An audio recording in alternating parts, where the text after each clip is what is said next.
안녕하세요. 복지정보 알림이입니다. 정부에서 시행하는 각종 복지제도에 대해 알짜 정보만을 쏙쏙 골라 소개해드리고자 합니다. 오늘은 간략하게 2023년 새롭게 바뀌는 복지제도에 대해서 알아보도록 하겠습니다.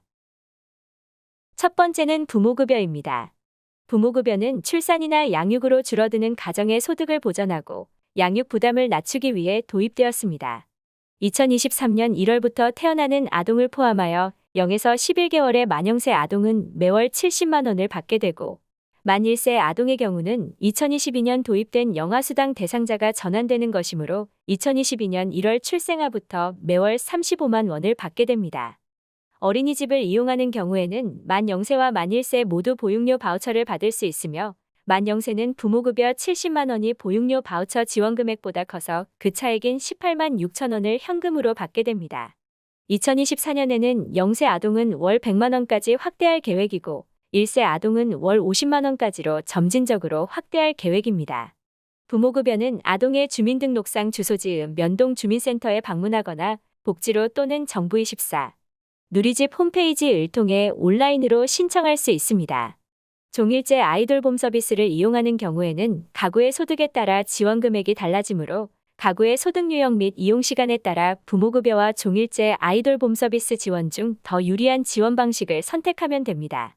부모급여는 2023년 1월 25일 수요일부터 매월 25일에 신청한 계좌로 입금됩니다. 두 번째는 기초연금입니다. 기초연금은 65세 이상 어르신 중 소득 하위 70%에게 드리는 제도입니다. 1958년 생일이 지난 분들 중 소득 인정액이 단독가구 202만 원, 부부가구 323만 2천 원 이하인 분들이라면 받을 수 있습니다. 2022년에는 기초연금으로 최대 30만 8천 원이었는데 2023년부터는 32만 2천 원까지 인상되고 부부 모두 기초연금을 받을 경우에는 51만 5,200원까지 받을 수 있습니다. 2023년에 만 65세가 되는 어르신은 생일이 속한 달의 한 달 전부터 기초연금을 신청할 수 있습니다. 기초연금을 받기 위해서는 주소지 관할과 상관없이 전국 읍면동 행정복지센터나 국민연금공단 지사 또는 보건복지부 인터넷 포털 사이트인 복지로를 통하여 신청해야 합니다. 2023년도 1월부터 현재 국민연금을 받고 있는 약 622만 명의 연금액이 2022년도 전국 소비자 물가 변동률을 반영하여 5.1% 인상됩니다. 예를 들면 기존에 월 100만 원을 받던 연금 수령액이 올해 1월부터는 5만 1천 원 인상되어 105만 1천 원을 받게 됩니다. 세 번째는 최저임금입니다. 2023년 최저임금은 시간당 9,620원입니다. 2022년 9,160원보다 5% 오른 금액입니다. 2021년 당시와 동일하게 5% 책정된 겁니다. 만약 최저임금으로 하루 8시간 주 5일 근무라면 월급이 201만 580원이 됩니다. 네 번째는 근로장려금입니다. 재산 기준을 완화하고 지원 금액도 더 늘어났습니다.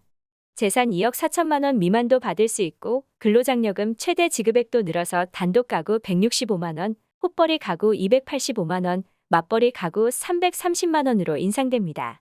그리고 자녀장려금은 18세 미만의 부양 의무자가 있는 분들 중에서 연소득 4천만 원 미만, 재산 2억 4천만 원 미만인 분들이 대상입니다. 기존 70만 원에서 80만 원으로 인상됩니다. 다섯 번째는 청년 도약 계좌가 도입됩니다. 월 40만 원에서 70만 원까지 저축을 하면 은행이자 7에서 8%에 더해서 일정 부분 정부에서 지원금을 지원하는데 납입 금액의 최대 6% 계획되어 있고 비과세 혜택까지 추가해서 5년이 지나면 5천만 원의 목돈을 마련할 수 있습니다. 신청 대상은 만 19세에서 34세 그리고 개인소득이 6천만 원 이하 가구소득은 기준 중위소득 180% 이하 대상으로 6월부터 모집을 시작해서 2025년까지 한시적으로 운영할 예정입니다.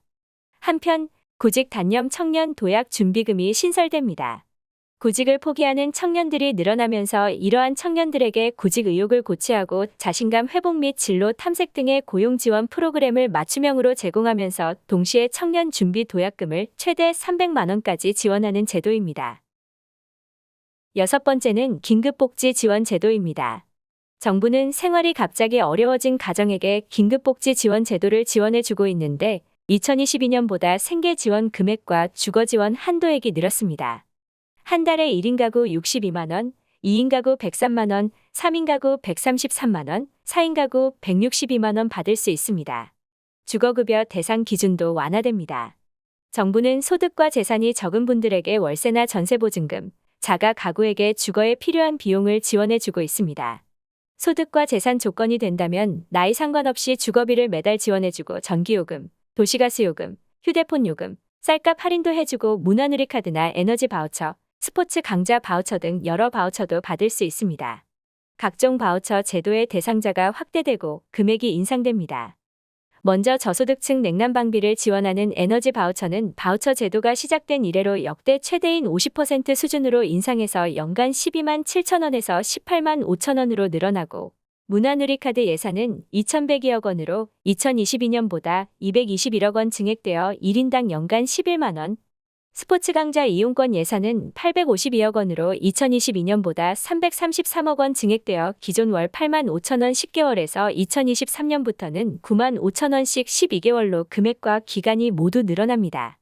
평생교육 바우처 예산도 206억 원으로 65억 원이 늘어나면서 2022년에는 3만 명이 대상자였지만 2023년에는 6만 명으로 대상자가 2배로 늘어납니다.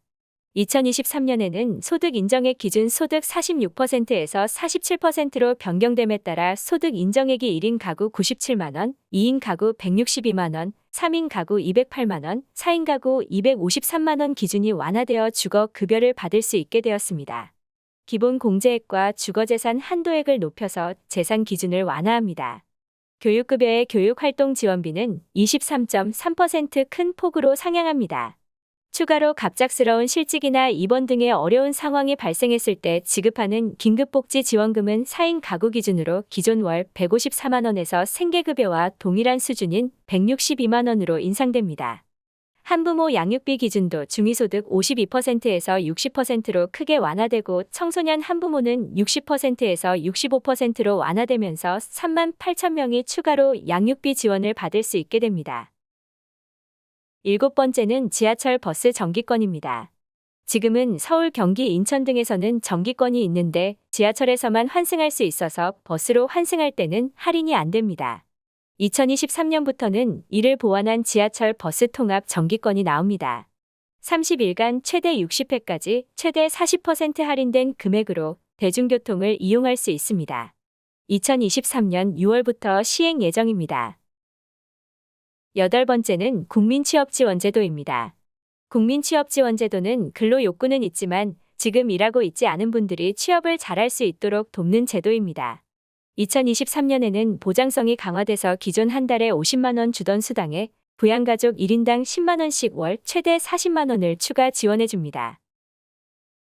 마지막으로 2023년 1월부터 저소득 중증장애인의 소득 보장을 위해 물가 변동에 따른 기초급여액 인상을 반영하여 월 최대 40만 3,180원으로 장애인연금을 인상하여 지급합니다.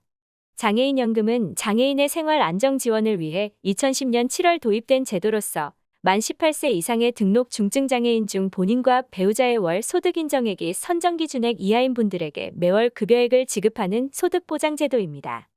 아울러 2023년부터 장애인연금은 주민등록상 주소지와 관계없이 전국읍 면동 주민센터 방문을 통해 신청할 수 있고 복지로 누리집을 통해 온라인으로도 신청할 수 있습니다. 여러 가지 정부 지원 복지 제도를 간략히 소개해드렸습니다. 이 밖에도 여러 제도들이 많이 개선되었습니다. 다음 영상은 이 제도들을 하나씩 좀 더 자세히 소개해드리도록 하겠습니다. 오늘 영상 내용이 도움이 되셨다면 구독과 좋아요, 알림 설정 부탁드립니다. 영상 시청해주셔서 감사합니다.